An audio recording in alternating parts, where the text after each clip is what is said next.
All right. Hey, everybody. We are live. Sorry about that with the audio going on and some crazy connections we've been having lately. How are you doing, Chico? I'm doing all right. How are you doing? Good. Thanks so much for being a part of these with me and getting some great people on here to talk. Yeah, it's a good opportunity to like talk to people other than my partner and maybe. Cool. Yeah, it always makes it nice to have some more conversations going on and Yeah, important ones too. for sure. What have you So, been up to this week? How things been? good. Yeah, just hanging in there. Trying to get a lot done, especially with the festival coming up, and it's coming quick too. So Yeah. we're just working Yeah. hard. So it's gonna be online, right? Like, how's that gonna work out? Yeah, so we have a whole month, September 1st to the 30th. We're going to go virtual. It is going to be everything and anything you could think of that you would see at a festival, including product, music, dancing, art, lowriders. So we have an amazing task force working together to get it Yeah. squared away. It's going to be amazing. And you're an honored artist, so you're going to be a part of these segments as well. Yeah, that'll be fun. That's cool. That'll be like the first one on like online. So It's I going to be a mean, first for all of us. yeah. The hard thing is like I feel like if people had been more prepared and more like paid more attention to the rules of how to interact with people, we might be done by then. You know what I mean? Like, Yeah. but now everybody's sort of going back and forth. It's like, Well, I've and the whole thing is like we're trying to protect our community and our family and friends, and that was our biggest thing in making the decision. Is like we don't want ourselves to get infected because we don't want to infect people we love, much less have like 10,000 people out there and all of us get sick. yeah, So for sure. yeah, but it'll be great interaction virtually. I think what we have planned is going to be fantastic. Yeah, I'm looking forward to it. I think by then too, people will be used to like attending events Yeah. online. Like, I think it's opened up an opportunity for like independent artists Yeah. to sort of like be on the same level as because you like someone like say like if I was a musician, I'd be playing on from my living room, and Elton John is playing from his living room. So like their stages. I mean, I'm sure his setup is a little more complex, but I think I think a lot of people are taking advantage of that. Yeah, and then we'll also get the opportunity to be able to support the artists, so they get to do their Venmo and have donations come through, or even people are really excited about our food segments. So they're actually going to come in and demonstrate some food and get some support to their restaurants, and even people just that want to support a different organization can do that as well. So just an opportunity all around. That's awesome. Yeah. Yeah, like Carlos Mortera next week. Yes. Yeah. Super excited. We went to the bite a few was last week to get some food. It'd been a while since I'd been there, so it's nice to catch up and get some good food. Yeah, he's definitely one we would love to showcase at the festival for sure. So it looks like Mira is here. So let me go ahead and add her to the broadcast. All right. Sounds good. Yeah. She goes. See a little face can pop up. Let's see. Can you hear me? We can hear you for sure. Oh, okay. Give me 1 second. I think there's an issue with the connection. Give me one. No worries.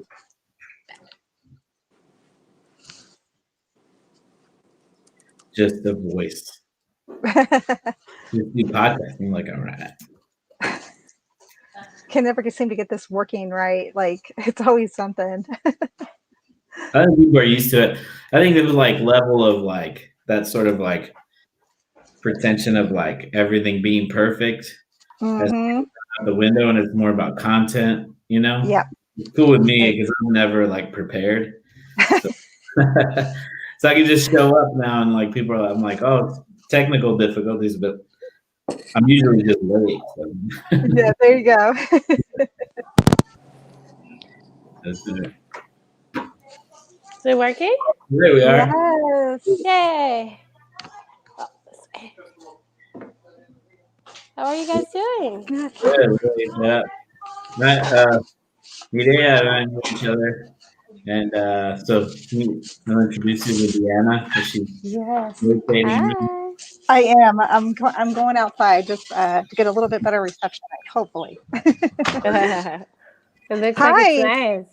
It is. It's a little bit nicer than it's been. Yeah, that wind. Well, good. How's the weather in New York? Are you in New York or are you back? Are you still in? I'm in New Zealand. Are you? Oh my gosh. Oh my gosh! Wow. Yeah, it's crazy. It's You're like in it's the fall best place here. to be. What happened? Now you're in the best place to be as far as like governments that have handled the pandemic well, like New Yeah. Zealand. Man. Yeah, it's almost there are no new cases for the past 4 days, so I think they're almost done with it. Yeah. Yeah. So Yeah. it's really nice though. It's pretty. We're by the beach, and the view here is insane. But it is fall, so it's kind of the weather is a little weird. Sometimes it's raining, like thunderstorm, like. And you're like, wow. wait, what is this? Like a hurricane, or should I be scared? Yeah. So are you? How long are you planning to be out there? You guys have plans to come back, or just waiting it out? No, we're just gonna move here. Yeah. I don't know. Actually, I have no idea. We were planning just to be here for a month or so, but doesn't look like we can go back yet. So we'll be here probably another month at least. Okay.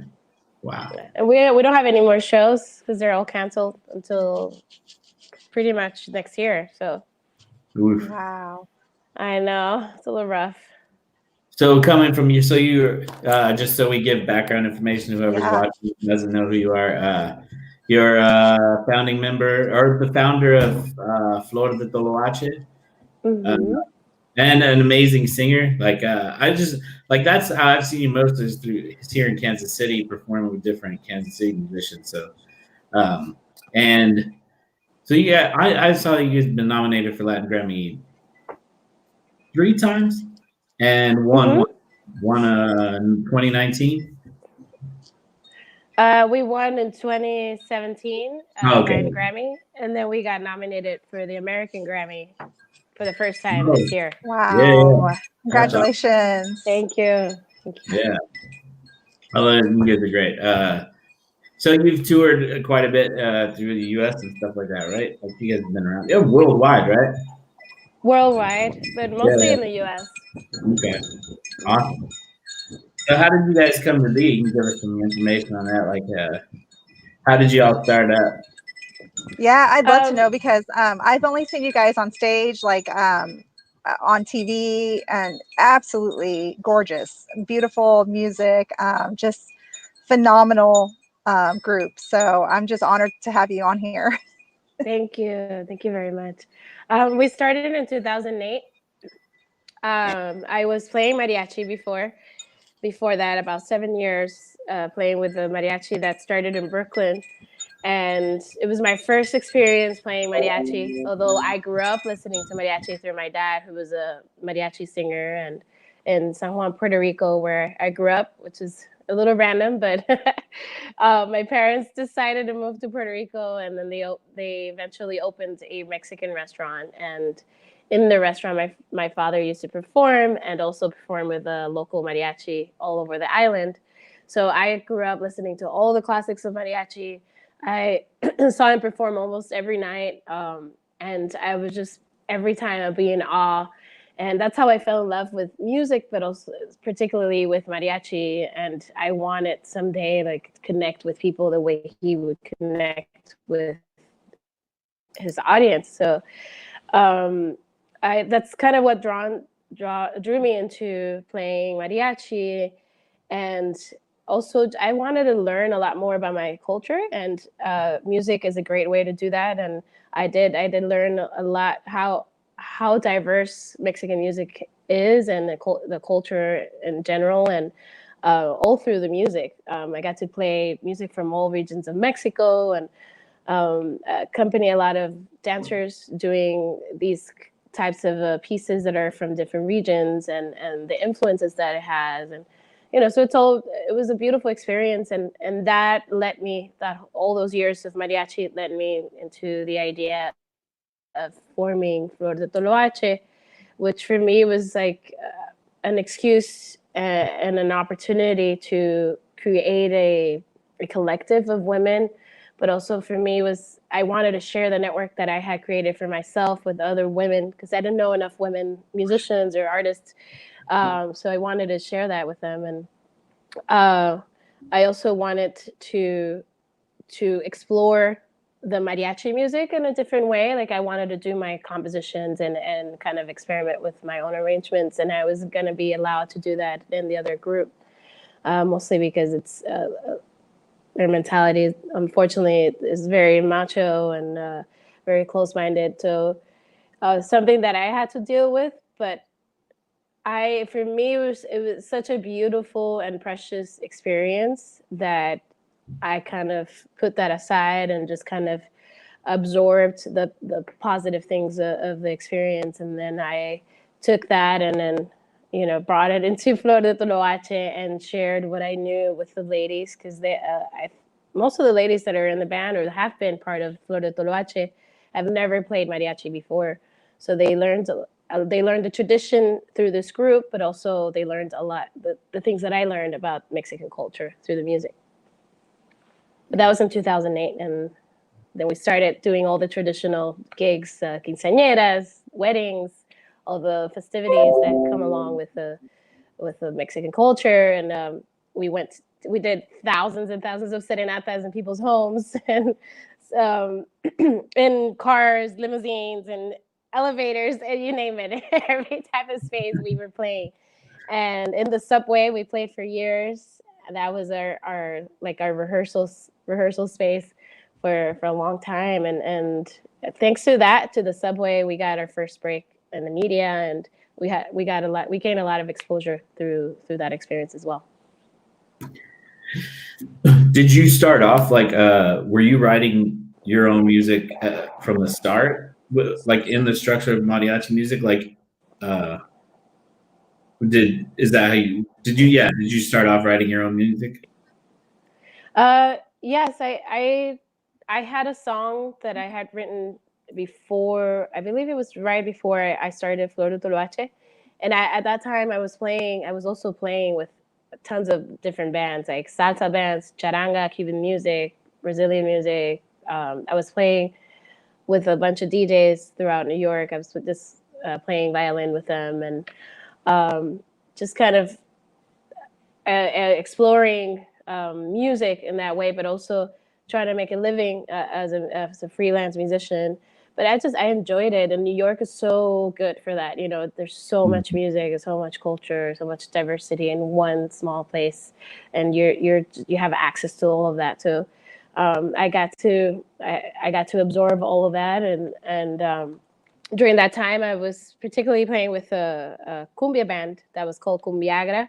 And I was the only girl. I mean, I was the only girl in many bands. So in that band, I got to tour with them a little bit, and I was in my cumbia phase, I would say. And I was like, "Oh, I want to write a cumbia." And that's also how I learned a lot about Colombian music, folkloric Colombian music. So I wrote my first song. It was a cumbia, and we ended up adapting it into Flor de Toloache's ensemble and instrumentation and style. And we recorded it on our first album, and it's also on our Tiny Desk performance. Right on. But that's awesome. But after that, I write rancheras and all types of music. So do you guys try and keep it traditional, like as far as the music, like the structure of the music? Like I'm not an expert on mariachi music, so I don't know how rigid the structure is for like songwriting and stuff. How is it hard to write? You gotta lose those times, homie. All the time. It's kind of Oh, is like that you? Who is that? I thought it That's was, me. oh, yeah. I'm over in KCK, and they have there's a lot of chimes around here. Sounds like Santa Claus. I was like, gotta get a BB gun. But yeah, within that writing structure, is that like how do you feel that makes you like? How hard is it to sort of pursue that? Well, when I wrote my first song, I never really, even after that, I never saw myself as a songwriter. Mm-hmm. It was something that I started to explore. I enjoyed more taking somebody's song or a cover or writing with somebody and making an arrangement more than just writing a song from scratch. But I think with this band, I've had the opportunity to write more and more songs with Shae mostly. And if not, if somebody asked us to do a song for, let's say, a movie or a project, then we sit down and write a song. It is challenging. I mean, there are people that are way faster and more natural at it. I'm not great with lyrics. That's one part that's not my forte. But with melodies, I mean, I can come up with melodies all day. But I think, yeah, for me, that's where I think the collaboration comes from. Like I would need to collaborate with somebody in terms of lyrics and stuff like that. So it is challenging, but it's great. It's really cool to learn and see, put a song together, and then hear it back, and it's so rewarding to see the whole process. Sometimes you can get blocked and then not see the end of the song. You just kind of have to move forward and then or start over. So it's just like anything, but it is a good opportunity to work with other people and learn from them as well. And a lot of everybody writes very differently. They approach the songwriting differently. Like some people have a specific method, or some people just kind of free flow, or some people. I write songs usually thinking of another song, and I base my songwriting, based on something that I like, or we think of a theme that I've never written about, or so there's many ways you can go about it. I think it's like because so y'all are regular like 3 or 4, right? When you tour, and then and you sometimes play with larger group, right? As far as Flor de Toloache. We used to. We Oh. used at some point we were about 10 women, and even more. I was just telling somebody yesterday that for Cinco de Mayo and like the big days, Cinco de Mayo and the independence of Mexico, and there's a celebration of the Virgin Mary Guadalupe, that are the 3 main celebrations where if you're a mariachi, you're gonna have 20,000 gigs. So we used to have so many gigs in like 2 or 3 days, that nonstop, back to back, no sleep. Like I'm not even exaggerating, but at least 20 gigs in 2 days. And we got to the point where we had to do 2 groups of women, and one group would go to one gig and the other one would go to another gig. And it was very intense and a lot of work to coordinate, and everybody would end up with blisters in their feet and their fingers, and but it was really fun. And at that time, yeah, we were about 10 to 12 women from different countries and different musical backgrounds, and it's beautiful. But now we had to, now the I would say, because at that time we were also just known in New York, and then at some point we started touring out of New York, and we had this huge opportunity, which kind of was the shifting point where the whole reason why our band kind of shrunk to 4 is because we got to tour with Dan Auerbach from the Black Keys for a whole year, and they could only take 4 people. So we had to adapt all our music, all of our repertoire to a 4 people ensemble. And that's kind of what started the whole concept of touring with 4 people. Then and it was so much, so much better for me, because at that time I was managing the band. Well, I wouldn't consider myself a manager, but I had to do it. Shae and I were doing everything ourselves, and so yeah, it was so much work, and 4 people was so much better. It was less of a headache, but also it was just the band was getting to a point where it was becoming a brand, and it was really hard if you're touring with so many people and there's so many different players. People want to see a band, right? And people started asking, like, where's this person? Where's that person? And people were confused to how many people were going to be. So we kind of we had to sit down and decide, what is it that we want with this band? What kind of sound we want? What's the message that we want to give out? And all those things, all part of the brand. So all those reasons led to, for us to have less people, but the people that are committed to the group, that have the same vision and that are going to be there 100%. And that's also like one of the reasons why some bands kind of split or they don't work out, because somebody gives up or has another interest somewhere else and doesn't have their heart 100% on this project. So, and it's really hard to find the people that have your same vision and that are like ride or die basically with you on a project, and it's hard, and it's understandable. Obviously, all the women that have been part of the band have contributed amazingly to what Flor de Toloache is now. And if it wasn't for that whole process and that whole experience, Flor de Toloache wouldn't be what it is now. And I think it was a mutual learning experience. They've also grown out of this experience. Everybody has their own project, and they're doing amazing things too, and they're front women. And I think that this experience served them as a great experience for them to lead their own band. So so that's kind of like what shifted everything. And now we're 4, and mostly Shae, Julie, and I are the 3 main core members that are 100% committed. And then, we have 2 bass players that tour with us, and they, switch around. Awesome. So I work with a lot of young creative writers and poets at our foundation. What has inspired you to write your own music? Like, just give some like inspirations or people that inspired you while you're growing up and even now. Did it work? I think for one of the things that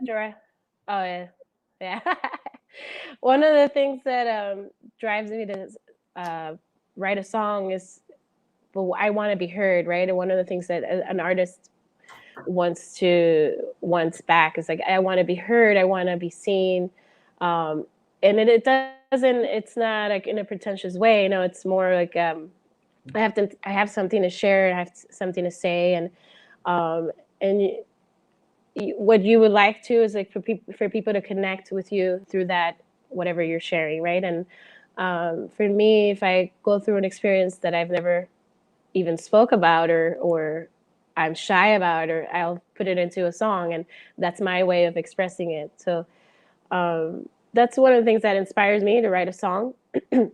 People that I grew up listening to so much music, variety of music. I grew up listening to mariachi, to salsa, because I was in Puerto Rico and you can't escape it.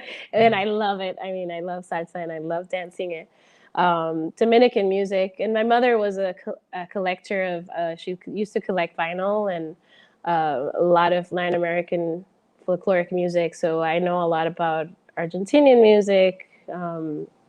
There was like a lot of composers from Argentina that she was in love with, and I know about them through my mom. And for me, when I was in high school, their songwriting for me was like really, really impressive, because it was really powerful. It was very attached to social justice themes, but also they were really passionate, and that's something that I was drawn to through that songwriting, through that particular style of songwriting. But then the mariachi for me is just like it was a combo of the music and how it made me feel, and how I was linked to it through culturally, and then when it comes to ranchera specifically, which is a heartbreak style of song from the mariachi tradition, or just in general in Mexican culture. I just, every time I sing a ranchera, it's so therapeutic for me. I just feel better, even if I'm not heartbroken. It just takes me back, and it instantly makes me feel better. So I would say, like, for me, ranchera is one of my favorite styles of writing and singing. So different inspirations, and also as a woman, I feel like it's important, and I would say that everybody in the band feels the same way. That is important for us to speak up, and through our music especially, and through the tradition that we're using to convey all these messages, which is the mariachi tradition. That particular tradition is very male dominated, and for us to be able to express ourselves and write our stories through this tradition, and that we've made our own, is a contribution. So it's a pretty rewarding opportunity for us to be able to express ourselves and share our stories through this tradition, but also it's our own song and it's our own experience. So I'm sure that a lot of women and a lot of people just can connect through those songs, and that I hope that that you guys understand what I was saying. I don't know if I was like blah blah blah.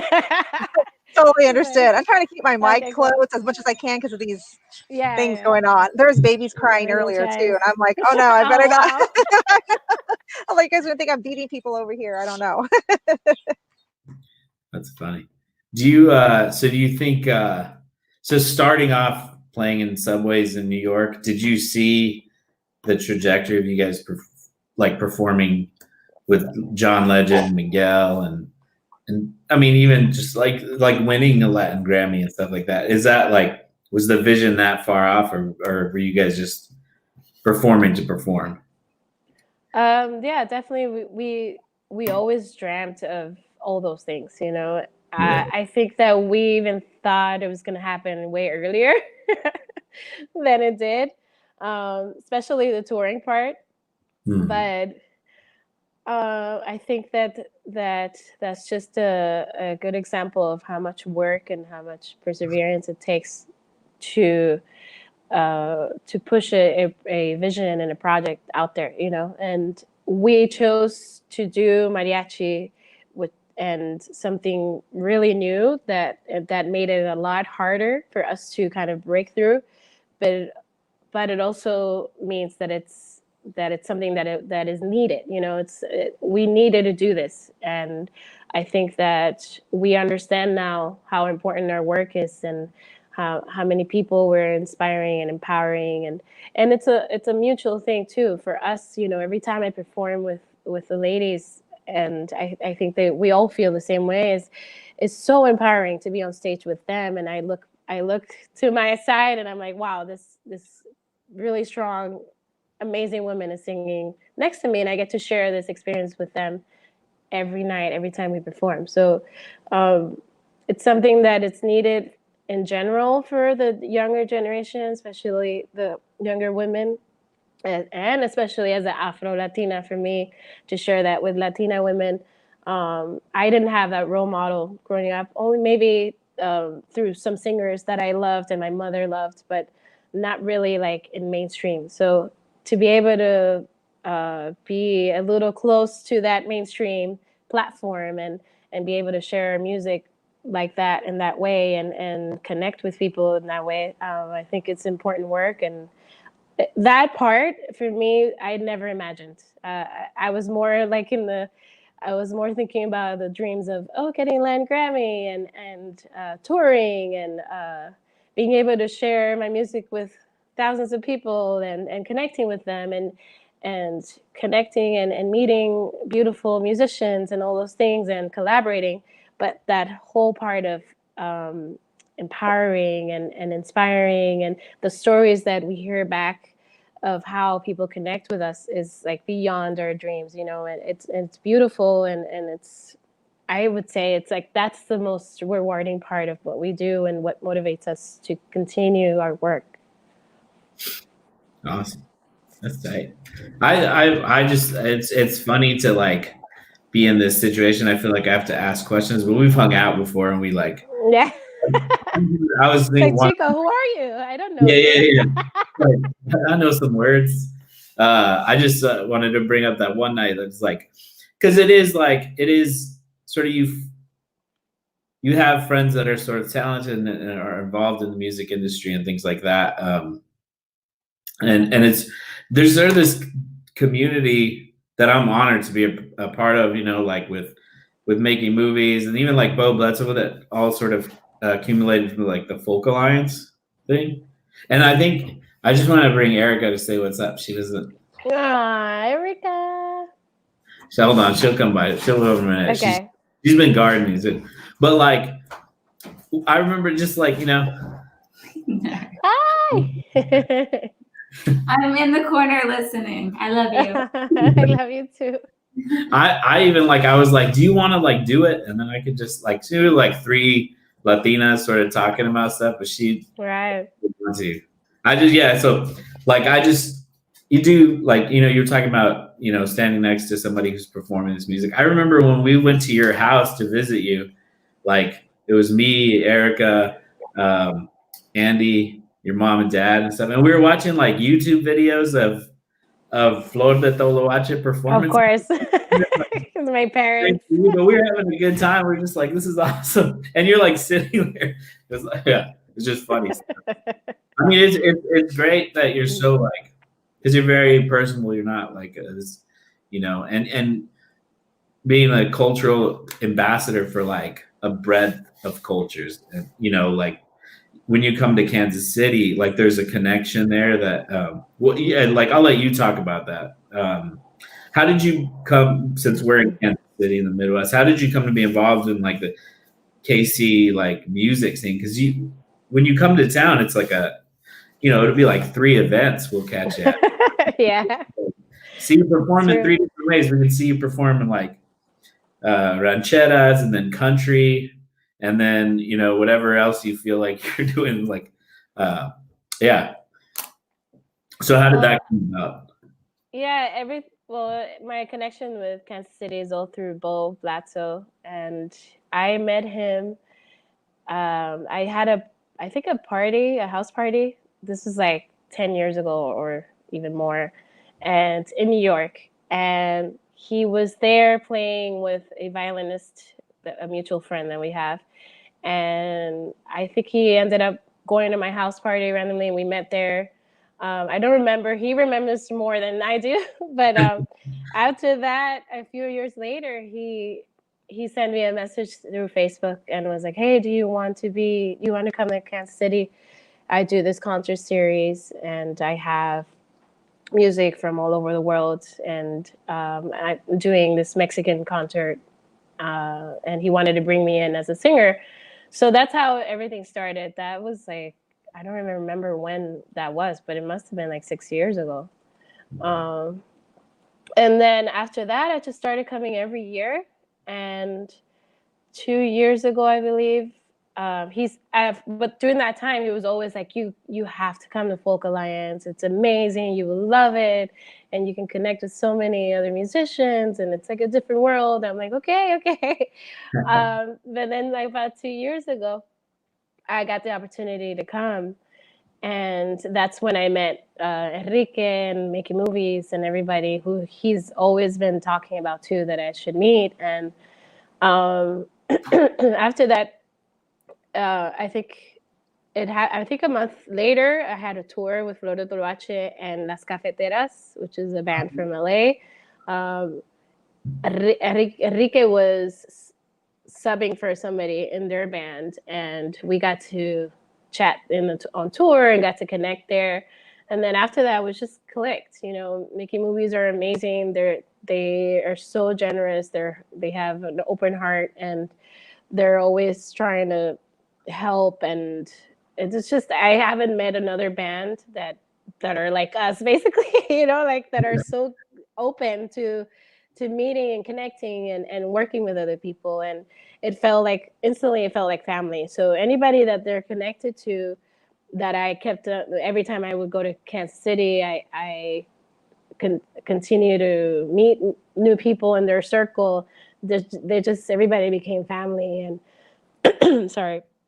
Through Bo, I've thanks to him, I've met all of you guys, and it's been amazing. I mean, I feel like Kansas City is my second home, and well, my third because I have Puerto Rico, where I grew up. But I love to go to Kansas City. I always have a great time, and it's a beautiful experience. I also get to do my own thing, which is, I love, obviously, Flor de Toloache is my passion, but I also have my solo stuff, and I get to explore that in Kansas City, and I've learned so much about country music and bluegrass and a lot of the music that I didn't really grow up knowing about. I kind of listened to it a little bit, but I'm not very knowledgeable about it. And through Bo, I've learned a lot about that, and I've got to sing rancheras with a country band behind me. I mean, how cool is that?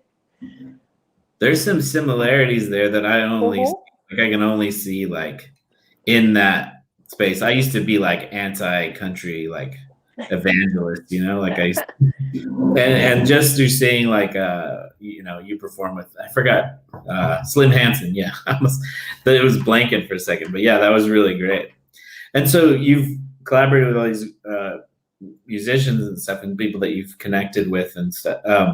How is it working with so you got John Legend on a track singing Spanish? I'm not sure if he's done that before, if he knows Spanish, or did you guys have to send him like lyrics and he was just like, I'm going to try and figure this out? Well, our producer, who owns his own studio, and that's where we recorded our album, he knows John Legend, and he's from Spain. And unfortunately, we weren't in LA when John Legend had the time to record the song, so we weren't able to be there in person. But our producer, Rafa Sardina, helped him with the lyrics, but also I think he did a song with Juanes and another artist before. I didn't know that, but yeah, so he's sung in Spanish before.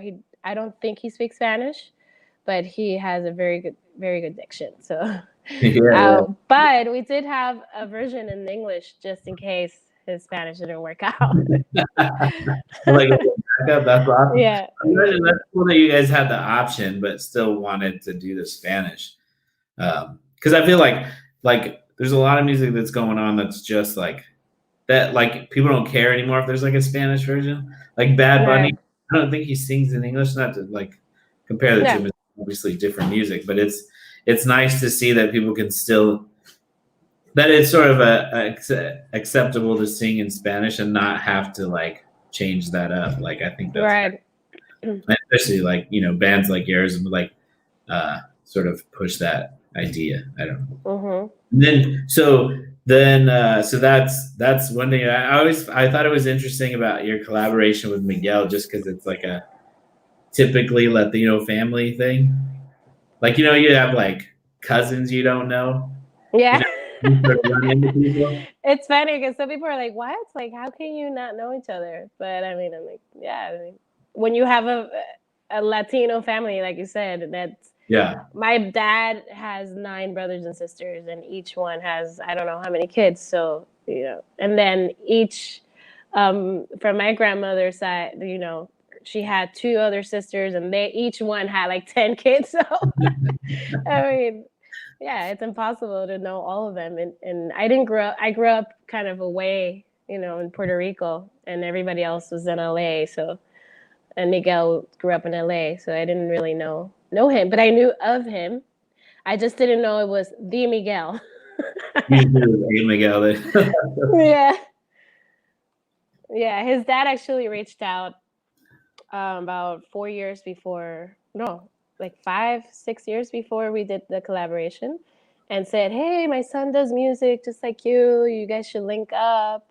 And he gave me his number, But still at that time I didn't know it was him, but I knew his songs. I mean, they were all over the radio, and he was blowing up, and I was texting him. I remember texting him like, "Hey, what's up? What's going on? This is your cousin." But then when I found out who he was, I was like, "Of course he's not gonna respond." It's like this random cousin that all of a sudden wants to connect, you know? Yeah. So yeah. That's so funny. Is there anyone that you're hoping you can work with? Any artists that you hope to connect with and partner with at some point? Oh, so many. We would love to. Well, we have a Nirvana cover that we always do, and we've never recorded it. We only do it live, and people love it. And it's like one of those surprises, you know, like unexpected things through our set. And we've always wanted to record it with. Oh my God, I can't remember his name. This is terrible. What's his name, Andy? The Foo Fighters, the drummer. Dave Grohl? Yes, Dave Grohl. Yes, him. And we've always wanted to record the song with him and with the board that was originally used to record the Nirvana album. So, well, I'm just gonna put it out there in the universe, and maybe it'll happen. Write his name down though, just in case he ever comes. I know, right? Gotta call him. David. I'm going to prefer that to just Dave. David sounds a lot more. I think. Right? More mature name. So what are you guys are you recording while you're there? Are you making music of just of your own or just sort of practice? Yeah. Going on so well, you know, the first few weeks was a little rough, and we were like, what are we gonna do? I mean, all we've been doing is touring, and we had literally like, I don't know, more than 40 shows that were coming up. And we had our first tour in Europe that was going to come up this month, the whole month. And so all of a sudden, imagine like, you know, being cut off and then kind of literally have to change everything.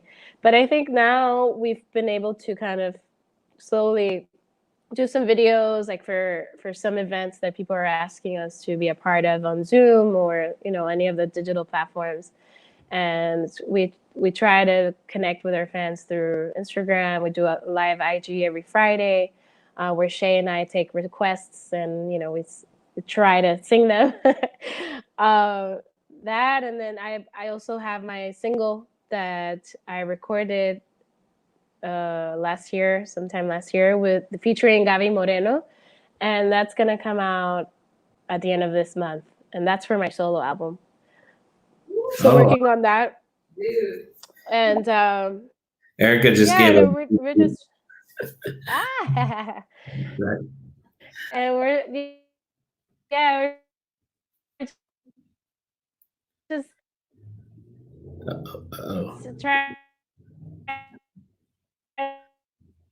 to do as much as we can in terms of like writing music, and, you know, until it happen kinds of touring and new collaborations that might happen. One of them being with Rodrigo and Gabriela. And, wow. Yeah. Yeah. And some other people that I can't mention yet, but that might happen. So yeah, it's good. You good just things. message me later. Let me know. I'll tell Erica. Yeah, exactly. That's the Rodrigo and Gabriela things. That's awesome. Have they worked with like vocalists before? I don't know. Actually, that's a good question. Just wondering. Just like they probably have. I mean, they've been around for so long. Yeah. Yeah, that's awesome. I just want to I know we don't have much time here. I do think it was when you performed here in Kansas City, my mom was in town, and pretty like hard, like nobody cries. We don't cry for nothing. I just tear up like as she's watching, holding, you know, my baby. She was like, because I think he'd just been born around then. Yeah, he was pretty tiny. Yeah. And my son's first concert was at the one of the ones you played with Bo. So that was pretty tight. We weren't supposed to take him out, but yeah, we had rules. But that's great. I'm excited to hear about solo album. How far along are you with that? Well, not as far as I wanted to. I was actually supposed to be in Mexico right now recording, and obviously everything changed. So I just have that single that I fully recorded. I have another one that it's also fully recorded, but I have about 9 other songs that haven't been recorded, but that are almost there in terms of arrangement, and I just have to execute the recording part. So hopefully by the end of the year, I'll have the whole album. That's awesome. So you mentioned that you do some concert or some live feeds on Instagram. So are you on Instagram, Twitter, like YouTube? Like where can people that maybe have not seen you yet perform? Like where can they find you now? Definitely under Flor de Toloache, FLORDETOLOACHE. Flor de Toloache is Facebook and Instagram and Twitter. I have my own, that's Yeya Smiles, YEYA Smiles. And I do IG Live every Sunday there. I share rancheras, which is, like I was saying before, is my favorite style of singing. And I do some other covers, and I always have a guest singing with me. So that's every Sunday at 5 p.m. your time. Yeah. Just somebody should buy this hat. This is one of my favorite hats. Yeah. Representing. You're gonna have to tell us where to find that at, Chico. So there's no point people asking now. Like you gotta be in the club. It's like me and JC or Juan Carlos have one. That's right. Or we're the only ones that wear it like every day. I think I've seen I love it. So everybody bug Juan Carlos and Chico. That's right. I don't know how much more time we have. What are we at? Like about 5 more minutes. And I just want to tell you, thank you so much for being here. Thanks for taking the time. Thank you, guys. I haven't met you, and you are phenomenal. I'm starstruck at this point. So I just appreciate you coming out and sharing with our listeners, for sure. Absolutely. My pleasure. That's Eric. What? No. Thinking about performing over quarantine. What do you? So, do you find that? Okay, that's a good question. She had a good question. I feel like I don't know. So, do you performing for like a webcam or just a camera, right? Like, is that different than how are you? How do you find it compared to like performing for an audience? Is it like tougher, or do you feel like there's more connection just because you're like right there and they're like giving you feedback like via like text? You know what I mean? Like, right. Yeah, it is definitely very different. It in terms of like just if it's just me performing, it's really hard sometimes because you're not getting any feedback. Really, you're not hearing anybody's class or. But you just kind of have to get in the zone and imagine that people are watching and connecting with you. And that's just the new way. And as a band, it's impossible to perform together at the same time because of the delays that digital platforms have. And everything that if we want to do anything as a band, we have to pre-record it, which is a completely different experience. It's like going into the studio, but not even because we're not together. So that part of the energy that you feel and that connecting with your bandmates and the audience gets lost with this new experience. But you kind of have to take what's there, right? And that's what we have, and at least we have that, and it'd be great. I mean, I'm grateful that I have the chance to be able to connect and still sing, and people can still respond and see me and stay connected, right? But yeah, it's really sad that you don't get to hear anybody's feedback or reaction. Or maybe I should record it and be like, put it up. I know from what I've seen and what you guys have done, it's fun to watch. It's fun to see y'all like interact, like just even via like, you know, Instagram or whatever. I think you guys still bring the energy. I'm just giving you my feedback. So yeah. No, that's great. Thank you. It sounds great, and it's still like a similar energy. I mean, obviously it's not the same, but you guys are great. Also, it's just we miss each other a lot. So I think when even the little bit of time that we see each other in camera, or if we're on Instagram Live, it's like, oh my God, you feel like you're hugging them there. So it's really nice. Yeah. Word up. I think that's the time we got, right? We all. Yeah, I think thank so. You guys. No, thank you so much. I appreciate it. Sorry about my arms back here, but it's very calming. A little bit. It was so nice to meet you virtually, and hopefully we can see each other in person at some point. So For sure. We have one comment I want to put up here. It looks like someone said this was awesome. Thank you. So thank you all Thank you, Tish. For sure. Right on. Thanks. Adios. Adios. Gracias. No problem. Let's see how we get out of here.